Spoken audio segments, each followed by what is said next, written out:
છોટાઉદેપુર જિલ્લાના કવાડ તાલુકાના આમસોટા ગામમાં 32 કરોડના ખર્ચે તૈયાર થયેલ એકલવ્ય મોડેલ રેસિડેન્શિયલ સ્કૂલની તકતીનું વડાપ્રધાન નરેન્દ્રભાઈ મોદીના વરદ હસ્તે વર્ચ્યુઅલ અનાવરણ કરવામાં આવ્યું હતું।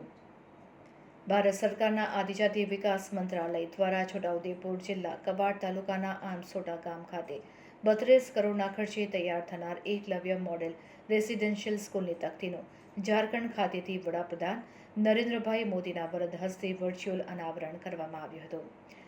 આ પ્રસંગે છોટાઉદેપુરના સાંસદ જશુભાઈ રાઠવાએ એકલવ્ય મોડેલ રેસિડેન્શિયલ સ્કૂલની વિસ્તારથી ચર્ચા કરતા જણાવ્યું હતું કે મધ્યપ્રદેશની સરહદ પર આવેલા આમસોટા ગામમાં એકલવ્ય મોડેલ રેસિડેન્શિયલ સ્કૂલ બનવાથી સ્થાનિક તથા આસપાસના ગામના બાળકોને ગુણવત્તાસભર શિક્ષણ મળશે। ડિજિટલ ક્લાસરૂમ, છોકરા છોકરીઓના રહેવા માટે હોસ્ટેલમાં ઉત્તમ ઇન્ફ્રાસ્ટ્રક્ચર સાથેનું કેમ્પસ મળશે, જે કુમાર અને કન્યામાં રહેલી આંતરિક શક્તિનો વિકાસ કરી ઉત્તમ ભવિષ્ય નિર્માણમાં મદદરૂપ થશે। આ પ્રસંગે વડાપ્રધાન નરેન્દ્રભાઈ મોદીજીનું ઝારખંડથી જીવંત પ્રસારણ મહાનુભાવો અને ગ્રામ્યજનોએ નિહાળ્યું હતું। જિલ્લા પંચાયત પ્રમુખ શ્રીમતી મલકાબેન પટેલે પ્રાસંગિક પ્રવચન કર્યું હતું, તો સાંસદ જશુભાઈ રાઠવા દ્વારા એકલવ્ય મોડેલ રેસિડેન્શિયલ સ્કૂલનું ભૂમિપૂજન કરવામાં આવ્યું હતું। આ પ્રસંગે જિલ્લા કલેક્ટર અનિલ ધામેલિયા, તાલુકા પંચાયત પ્રમુખ મિલન રાઠવા, પ્રાંત અધિકારી વિમલ બારોટ, કવાડ મામલતદાર અમિત ચૌધરી, કવાડ તાલુકા વિકાસ અધિકારી, સરપંચ તથા ગામના વરિષ્ઠ નાગરિકો ઉપસ્થિત રહ્યા હતા। છોટાઉદેપુરથી રિપોર્ટર મુકેશ પરમાર। આજરોજ છોટાઉદેપુર જિલ્લાના કવાડ તાલુકાના આમસોટા ગામે ભારત સરકારના આદિજાતિ વિભાગના આજે એકલવ્ય મોડલ રેસિડેન્સી સ્કૂલનું ભૂમિપૂજન કરવામાં આવેલું છે। રૂપિયા 32.41 લાખના ખર્ચે 15 એકરના વિશાળ મેદાનમાં આ એકલવ્ય મોડેલ સ્કૂલનું નવીનીકરણ થવા જઈ રહ્યું છે।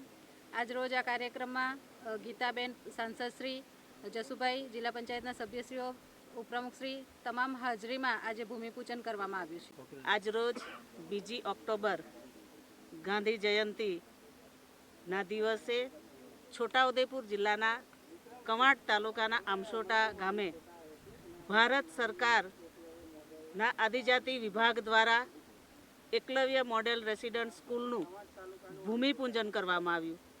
32 કરોડ ઉપરાંતની માતબર રકમના ખર્ચે આ સ્કૂલ અહીંયા બનવાની છે। અમારા આ જિલ્લાના અને આ તાલુકાના આદિવાસી દીકરા દીકરીઓને અને આ સ્કૂલથી ખૂબ મોટો લાભ થવાનો છે। આ સ્કૂલની આ માતબર રકમ કવાડ તાલુકાના આમસોટા ગામે ફાળવી છે બદલ ભારત સરકારનો ખૂબ ખૂબ આભાર માનું છું।